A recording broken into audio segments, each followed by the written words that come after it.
Good morning, everybody. First, I want to thank the organizers, Dr. Rajmohan and his colleagues, for having given me the chance to sit as a chairperson in this Cme program. We have a young, dynamic psychiatrist to talk about schizophrenia. As a teacher of a medical college, I used to ask my undergraduate students, which is the worst disease that can affect human beings? Many will say it is the cancer. Many will say HIV or AIDS. Very few people, since I am a psychiatrist, they used to say psychiatric illness. Which among the psychiatric illness is worst? Many people may not know. But schizophrenia is supposed to be the worst disease, not only for psychiatrists, or the whole medicine. So, treating schizophrenia is the biggest challenge any psychiatrist has. We have a lot of drugs. Drugs have come, so many drugs have gone. We've got typical antipsychotics, atypical antipsychotics. We've got non-pharmacological managements also. But we are yet to get the most ideal drug. I think the most ideal schizophrenic drug can be created only by God. I'm not so pessimistic about it, but our researchers are going towards that the most ideal drug. Anyway, yesterday was Professor Prasad was talking about newer drugs that are going to come in a short period that may throw a ray of hope for the future generation. Now, I think our Nair will talk about pharmacological and non-pharmacological managements also with recent advances. Now I request Dr. Nair to proceed.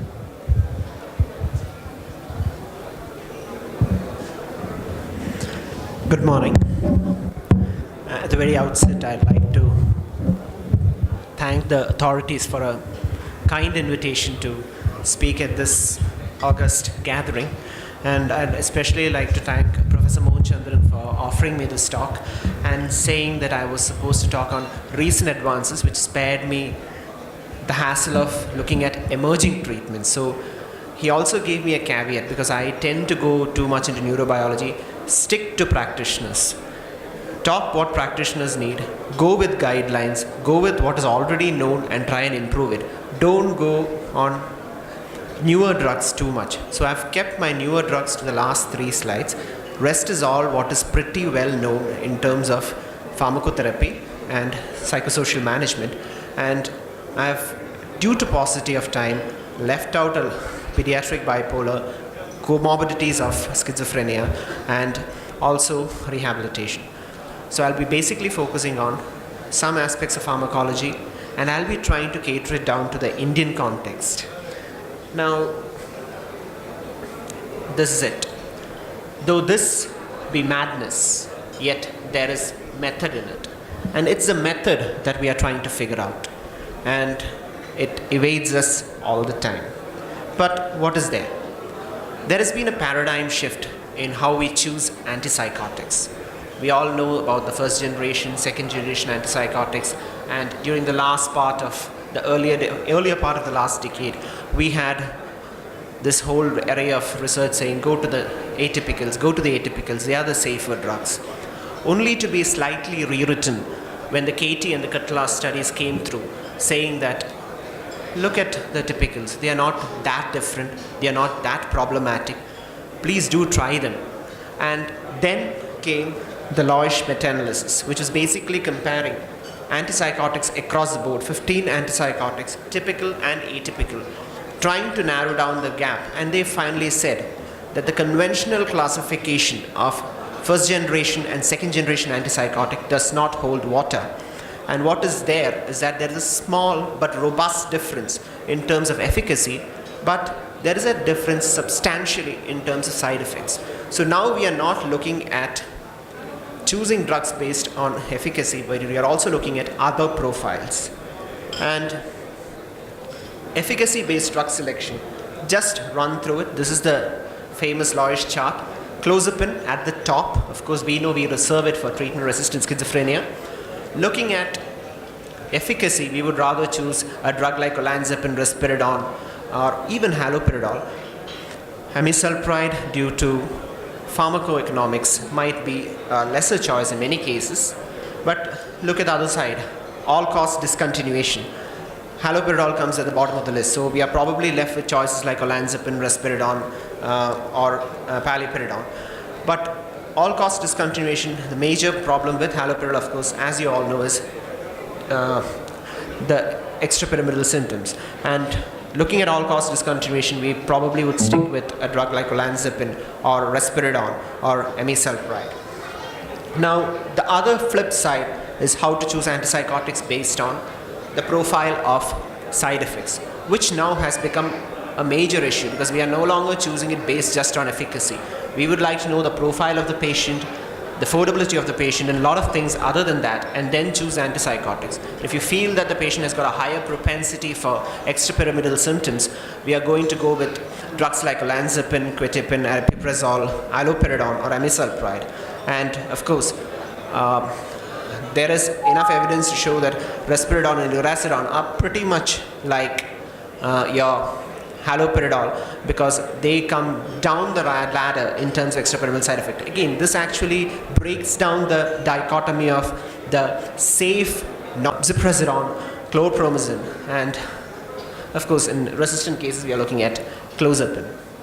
Now, this is now the major area of concern that is coming up. If you look at the chart, chlorpromazine is slightly down the list. It came way back in the 50s and 60s, and that didn't actually trigger the metabolic syndrome issue.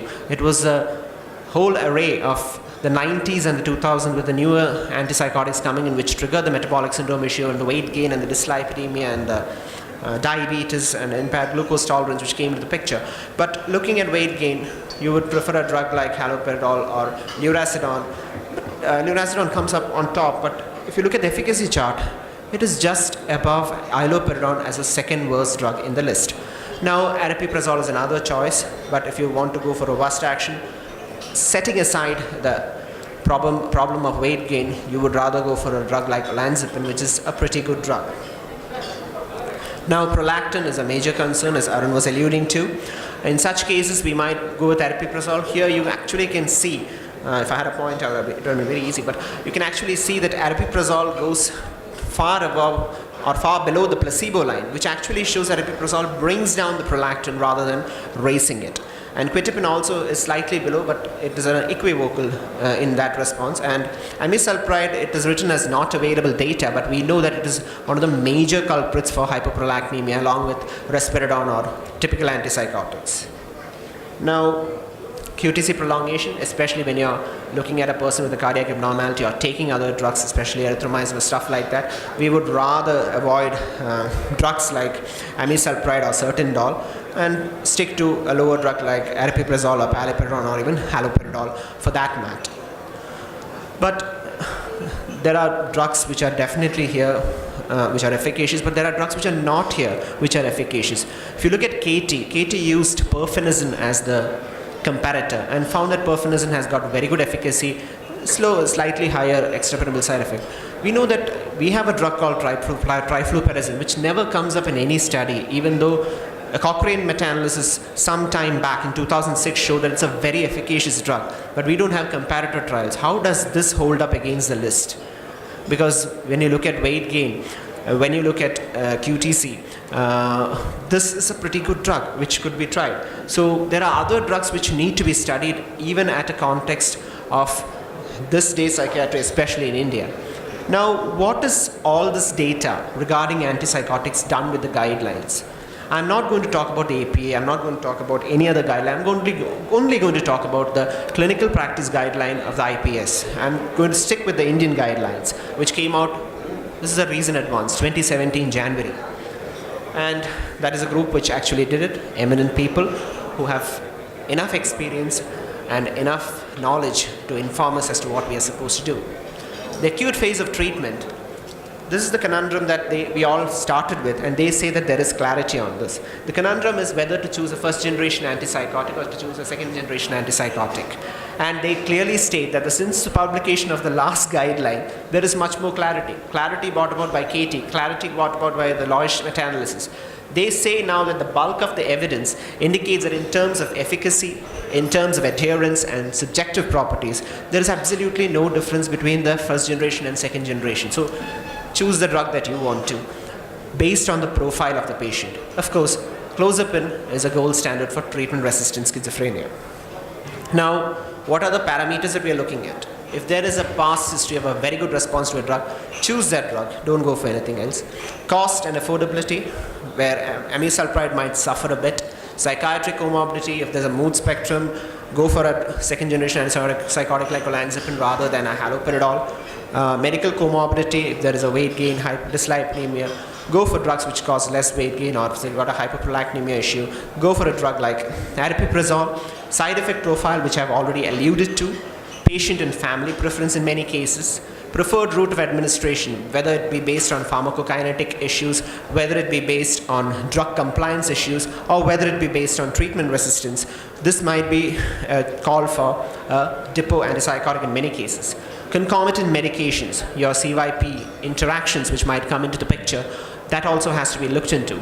Of course, there is a larger issue of non-adherence, how to address it, the pharmacological and non-pharmacological methods that you might be trying, and the all too familiar and all too confusing and all too unsettled issue of treatment resistance.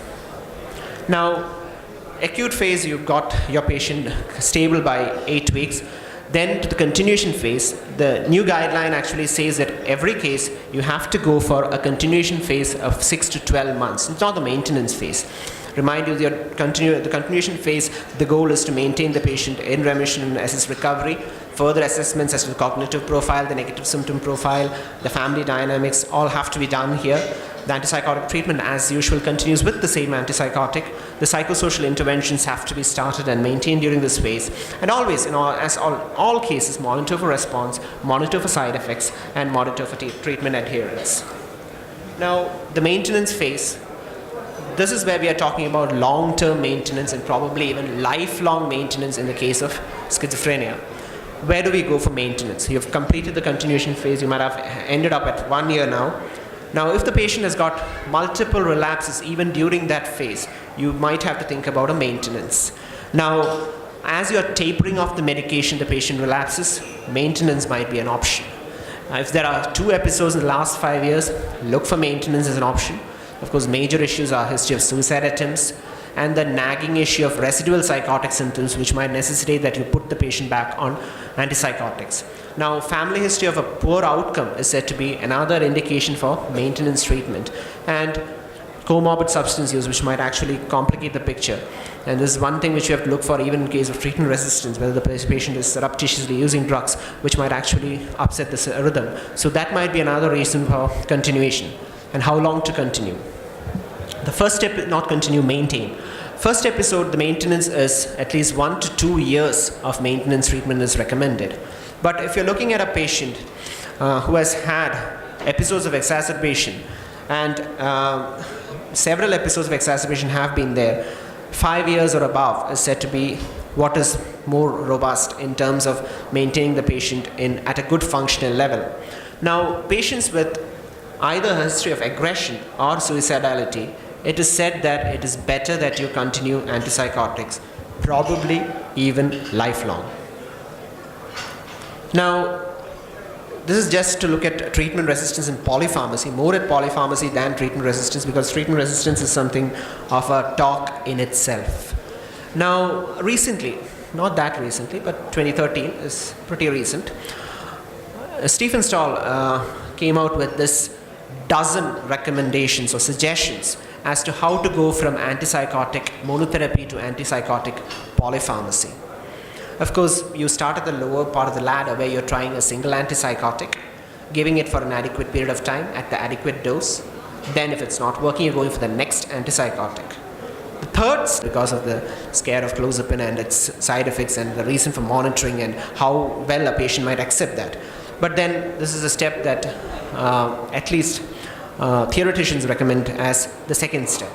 Now, if that is not working, then try another antipsychotic. In this case, monitor the therapeutic level or the blood level. If the patient's blood level is remaining low, you know that's a pharmacokinetic failure. And if it is normal, but blood levels are normal, you're not getting a response, you're looking at a pharmacodynamic failure. In case of a pharmacokinetic failure, the blood level is not reaching the therapeutic level, the recommendation is to go above the maximum recommended dose of the antipsychotic and try and go above and repeat the blood level till the therapeutic level is attained, and then look for the response. Most cases, they do tend to respond. The new recommendation that Stahl gives here is time as a treatment. Here he talks about pharmacodynamic resistance. The blood level is optimum. The patient is not responding to the drug. Two other things have to be kept in mind. The patient should not have any serious symptoms, and the patient should not have any serious side effects. In such a case, you can wait with the same drug in spite of the fact that the patient is not responding. And Stahl says you can wait really up to 1 year. And many patients are late responders, and they might respond towards the latter part of their treatment. This is a very dicey recommendation, but something which has got enough evidence from studies. Now, consider another diagnosis, one thing which you have to do once everything else fails. As I said earlier, comorbidity of substance might be an issue. Consider the mood component and add a mood stabilizer. And if that is there, you'll then go for antipsychotic polypharmacy. Where does polypharmacy work? Polypharmacy work, combining two antipsychotics works if the patient is having predominantly positive symptoms, if the patient has got hostility, if the patient is impulsive, if the patient has got history of violence, or if the patient has got a history of self-harm. If the violence is due to a psychopathic personality, then probably a combination antipsychotic won't work. But the augmentation strategy in other cases like negative symptoms and cognitive symptoms, which I will be discussing in detail, are not antipsychotics per se. Now, what if two antipsychotics are given? Monitor again blood levels, monitor side effect profile, and then slowly discontinue the second antipsychotic if it's not working, or maintain them on two antipsychotics, and after a significant period of time, which is not actually described, how much is a significant period of time, you slowly taper off the first drug, a second drug, and maintain the patient on the first drug. These are the recommendations, and the Indian Psychiatric Society, CPG, actually echoes this. Try one drug, not responding, try another drug, not responding, go to clozapine, not responding, consider ECT with clozapine, or the entire gamut of psychosocial interventions. Now, clozapine augmentation. Guidelines are very unclear. I was unable to get a very good study which said this is a drug to go with. But what was really clear was this meta-analysis by the Cochrane database, which came in 2017, which talks about 5 studies comparing different antipsychotics, and 2 messages came out clear. One, quetiapine is not a good augmenting agent. It has failed against 2 drugs which are good augmenters like amisulpride and ziprasidone. But other drugs, risperidone, sulpride, amisulpride, ziprasidone, all have been on the same level. And they go on to make a clear recommendation that further studies are necessary.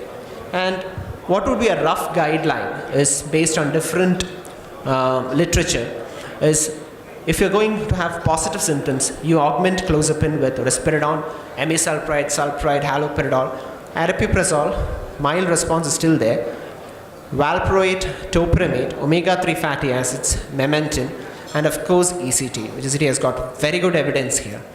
Now, negative symptoms, amisulpride, as you all know, sulpride has got some evidence, and aripiprazole also has evidence. There have been okay sort of trials with mirtazapine, SSRI, ginkgo and memantine. The trials are iffy, but still recommended.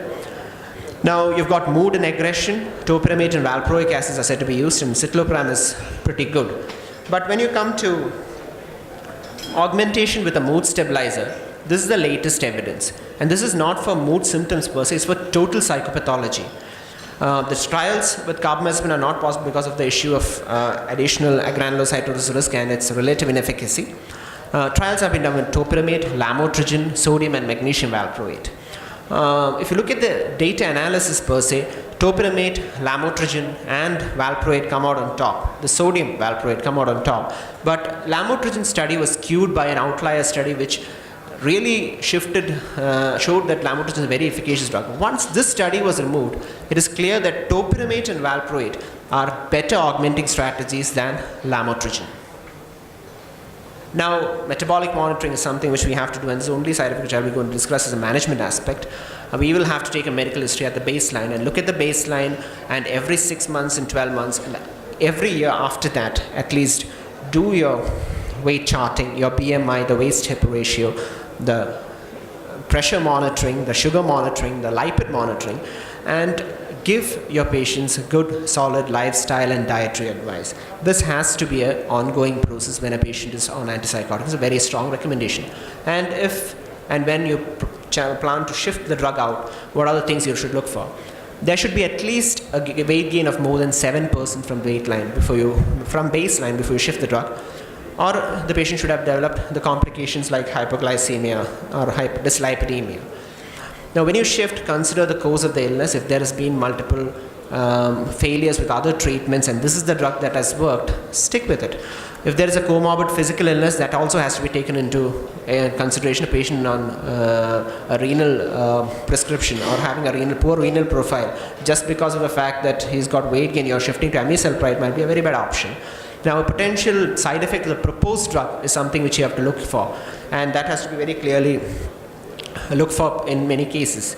Now, switching an antipsychotic, look at option. Very robust options are there, but if it is not working, you may add metformin or topiramate to decrease the metabolic load. And if again switch is not an option, go for the basics. Go for your dietary advice, go for your lifestyle therapies, try to stabilize the patient and work closely with your fellow professionals, whether it be your internist, whether it be your internal medicine specialist, or whether it be your diabetologist or endocrinologist or a cardiologist. Now, I'll just briefly go through negative and cognitive symptoms. Negative symptoms, multiple trials are there, the guidelines are very poor still, except for amisulpride and clozapine, which I'm not discussing. Now, antidepressant trials came into vogue, and 3 initial analyses showed that it's not very effective. But a recent analysis showed that there should be an option for antidepressant, and this trial was, I'll show you the trial later, was with citalopram. So antidepressants are now being tried in negative symptoms. CNS stimulants, the first few trials were with lisdexamfetamine, but they tended to be equivocal. But now there is a recent evidence which shows that some amount of a small effect size benefit is there with modafinil and armodafinil even in negative symptoms, not cognitive symptoms. Now, cholinergic strategies. The problem with the cholinergic trials is that they have not looked specifically at negative symptoms. They have looked at the entire gamut of other symptoms, which include negative symptoms, cognitive symptoms together. But there they have shown promise, especially donepezil has shown promise. The recommendation is that there should be much better negative symptom targeted trials with cholinesterase inhibitors. The newer drugs like the alpha-7 nicotinic cholinergic receptor agonists or partial agonists, the trials were initially negative. The DMHP trial was negative, but now there is a derivative or drug which is close to varenicline called ensenicline, which is showing some evidence in cognitive symptoms, which might have also evidence in negative symptoms according to one trial. I'll show you the trial later along with the cognitive things. Now, serotonergic targets, the 5-HT2 and 5-HT3, ritanserin and ondansetron. Ondansetron has got evidence in negative symptoms and it can be tried as a drug, and this the evidence comes from meta-analysis looking into the entire psychopathology and cognitive and negative symptoms, and RCTs on negative symptoms itself. Glutamatergic, it is a mess.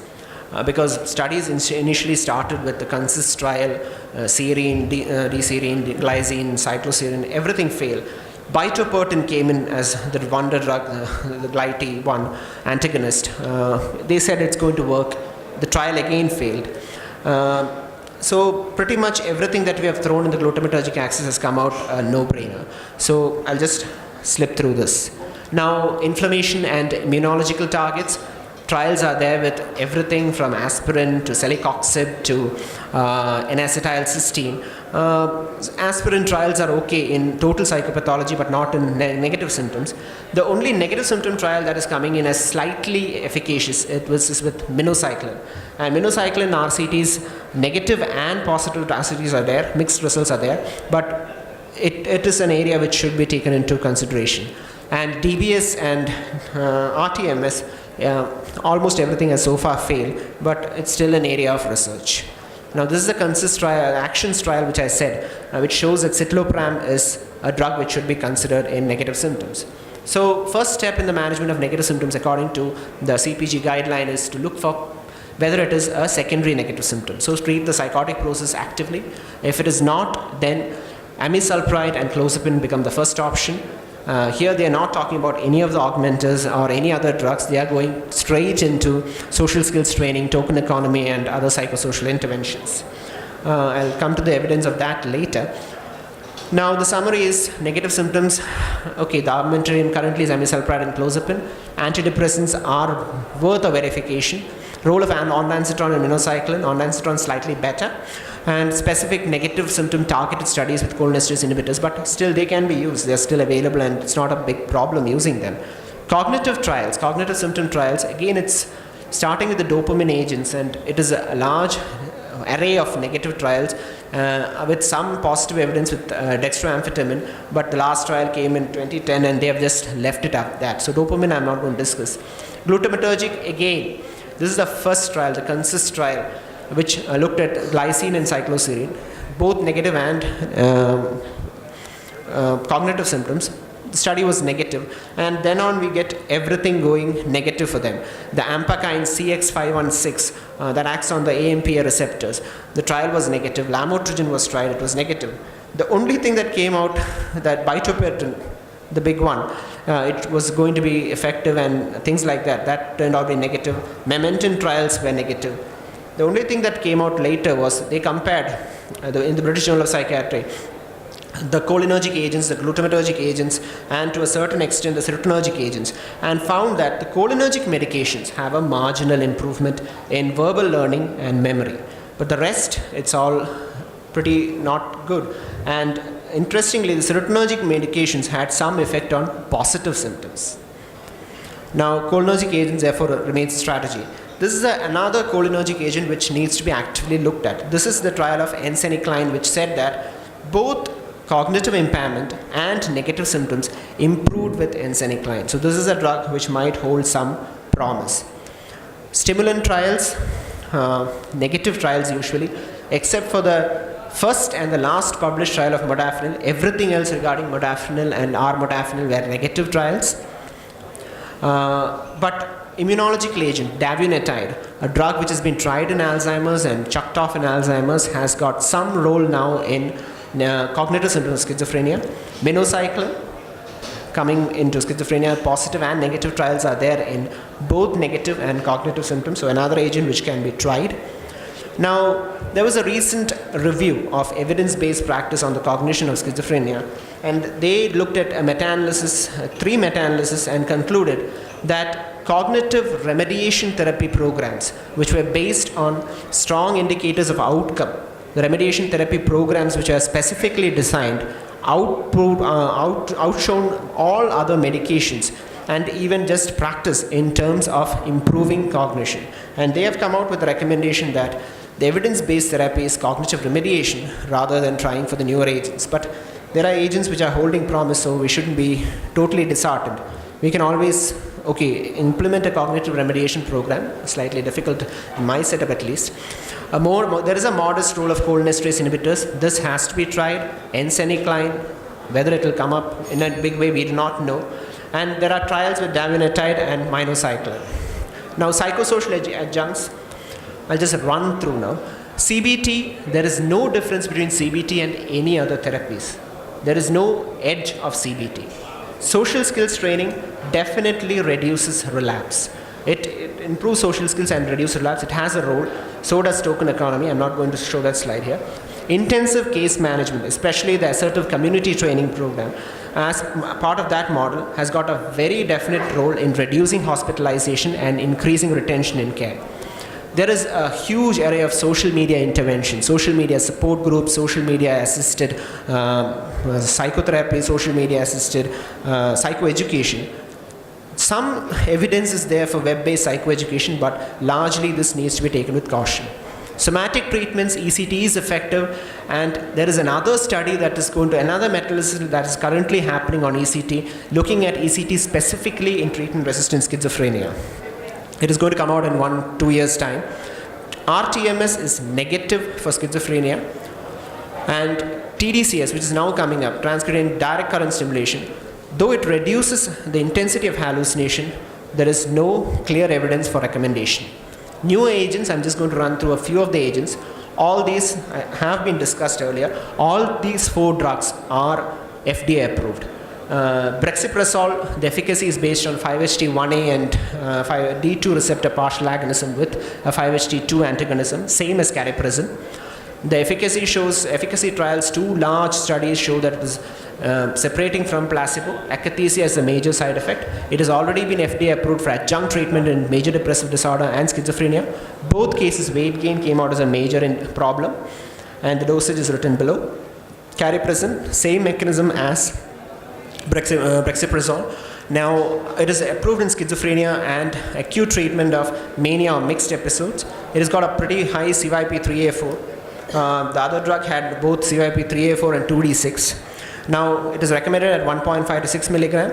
Trials show that it clearly separates from placebo, and it is almost as efficacious as aripiprazole.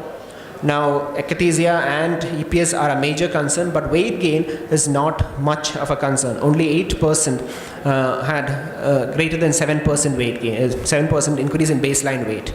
Aripiprazole Loroxil is another thing, which is a deltoid or gluteal injection. There are trials which showed that 441 and 882 milligram injection of aripiprazole for 3 weeks had good efficacy. Now, the major side effect was weight gain, headache, and akathisia, but that did not lead to discontinuation. As expected, prolactin came down, and there were no significant ECG changes.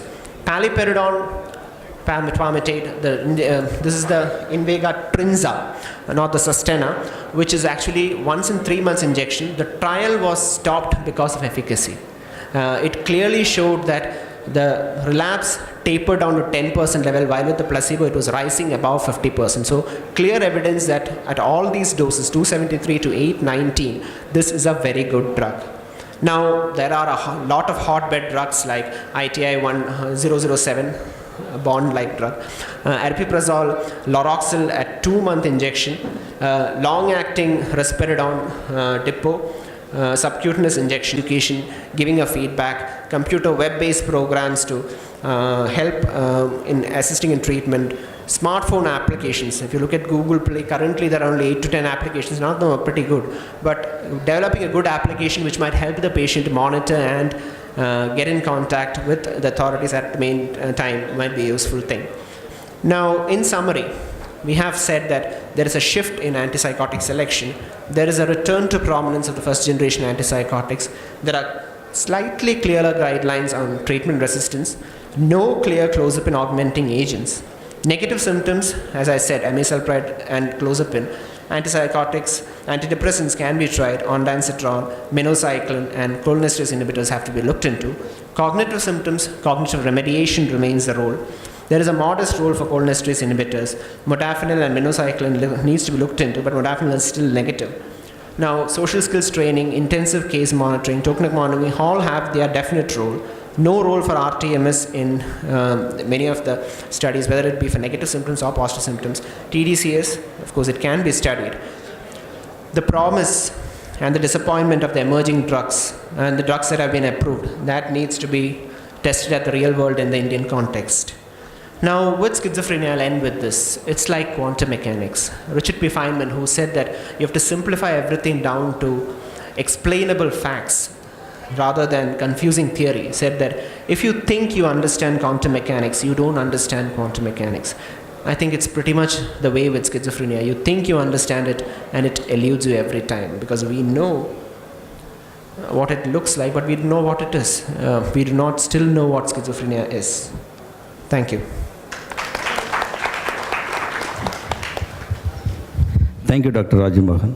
It was a wonderful presentation. It was informative as well as interesting. We know schizophrenia is a chronic disorder, so it's equal to diabetes of mind. Of course, it has multifactorial etiology, and there is no definite psychophysiology. It's very difficult to find out a particular novel drug to treat schizophrenia because of all these reasons. I want to ask one question from speaker to speaker. Do you have any experience with rifloperazine? Many times in our experience, we tried newer antipsychotics, atypical antipsychotics. When it failed, we start with the old drugs. The old is gold, you know. Rifloperazine works well. Sometimes that is continued for a long time, and it's equally effective like atypical antipsychotics. What's your experience with rifloperazine? So, thank you, sir, for that question. Any question on trifluperazine, I'll say that I've never used it as a postgraduate, but I've used it extensively in the last 10 years as a consultant. I really go after that drug because soon after graduating, I went and worked with somebody who actually uses trifluperazine left, right, and center, Dr. E. Mohandas. And it was he who said that nothing works, trifluperazine works. So that was the guide mark for me. I might start it as the first antipsychotic, and I might use it. And interestingly, one of my professors used to say, even though he did not allow me to write trifluperazine as part of the training program, he said that most of the patients in the mental hospital in Calicut have been discharged because of trifluperazine.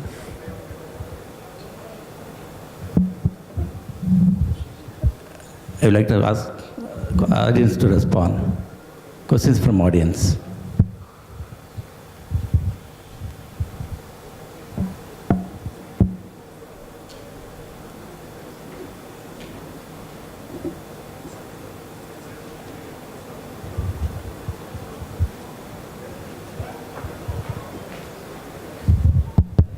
Dr. Rajmohan, 3 doubts regarding specific molecules. Number 1, at least certain people start clozapine as the first line, especially in those people with a strong family history of schizophrenia with suicidal tendency and family history of suicides.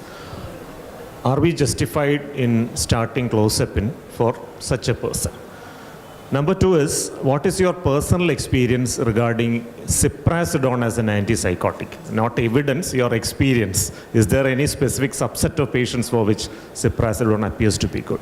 And number 3 is regarding lurazidone as an agent for improving cognition in schizophrenia. What is its current status? Because it was promoted as a drug which specifically improves cognitive functions in schizophrenia. Regarding the first question, whether you can start clozapine as a first-line agent.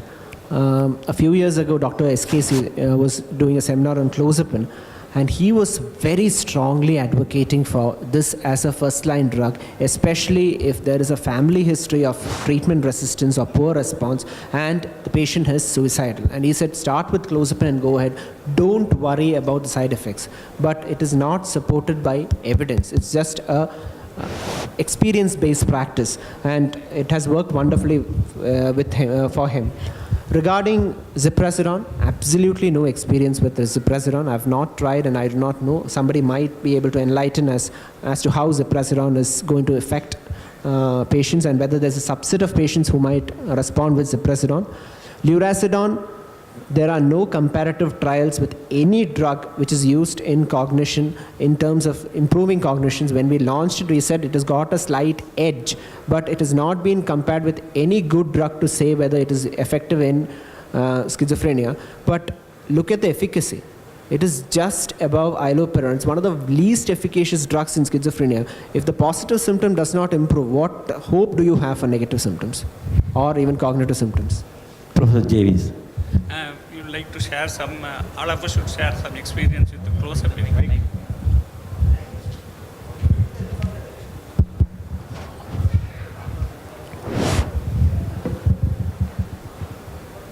Clozapine, it was introduced in 1960s. It got resurrected, and all of us know it is very useful and a gold standard for treating resistant schizophrenia.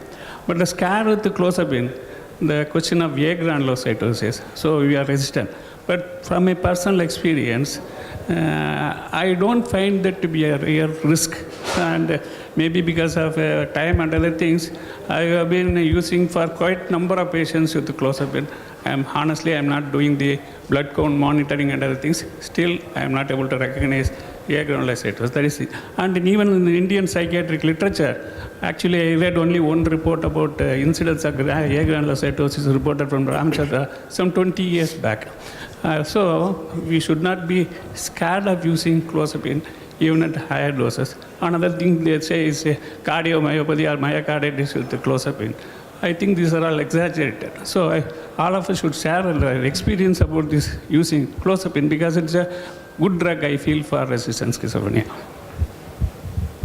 So regarding that published literature, we have a case report which came 2 years back on clozapine-induced agranulocytosis. It was late agranulocytosis. After 11 years of starting clozapine, the patient developed agranulocytosis. One of the rare cases, but other than that, we have tried and we find it to be a relatively safe drug. And because of the CYP structure of the Indians, they are said to be less likely to develop agranulocytosis than the West.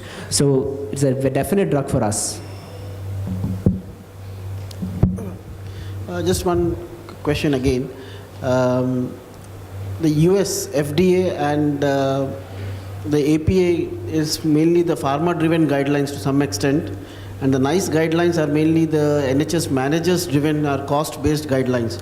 Do you think our Indian guidelines reflect the clinically practical guidelines or utility-based guidelines? If you look at a recent article which came 2 years back, looking at all guidelines across the board, they looked at the PORT, they looked at the Singapore guidelines, they looked at the APA is slightly outdated, they look at the NICE guidelines, and they have said there are good guidelines and there are bad guidelines, and they do not include APA as the yes guideline. They include it as a YN, yes no guideline. A Singapore guideline is a definite no-go guideline. A PORT is a yes guideline. The Spanish guideline is a yes guideline. The NICE guideline is a yes guideline because they are not driven by definite pharma considerations. The IPS guideline looks more like the NICE and the others. So probably, I don't know. I was not part of the group, and I don't know. I've never talked with anybody who has done this. Probably it is experience-driven rather than pharma pressure-driven, because they talk about first generations coming back and stuff like that. Who is putting pharma pressure on first generations currently? So probably it is an experience-driven and more patient-oriented guideline than the rest of the guidelines. This is regarding ziprasidone. Again, I don't know whether pharma-based or not. You know, not many pharmaceutical companies like Risperidone come out with ziprasidone. I am a woman, I treat lots of women, schizophrenic, and ziprasidone is the drug for a woman.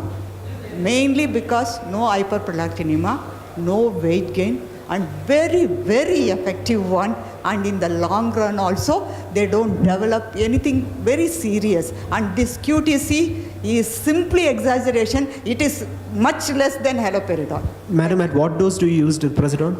Again, it depends, because there are people who respond even with 40 milligram twice a day, even once a day, 20 milligram twice a day.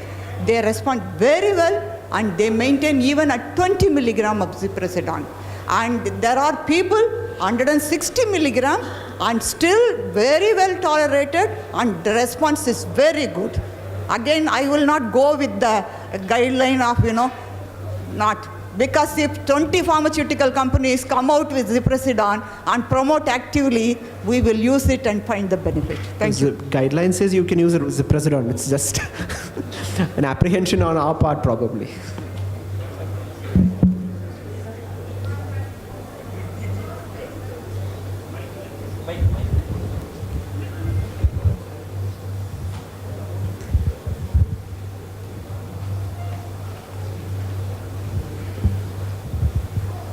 Dr. Indumadi. Yes, sir. I am from Velayudha Mental Health Center, Coimbatore. There we are regularly using clozapine, in the sense for resistant patients we feel, and we are also checking the TC also. And when it less than 4,000, we are a little bit cautious. And out of which 3 patients, women patients, they were on clozapine, they were delivered also. And 1 patient, splenectomy also. So as far our knowledge goes, clozapine we are using and it is safe only.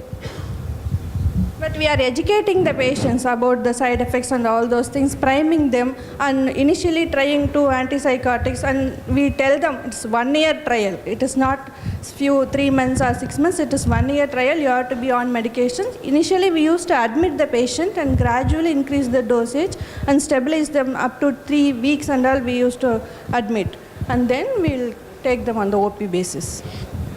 As Professor JV said, it is extremely rare to see agranulocytosis in patients with clozapine. In Tanjavur, many psychiatrists use clozapine. I have not seen even a single case of agranulocytosis so far. So practice-based evidence is more important than your guidelines, is what I feel.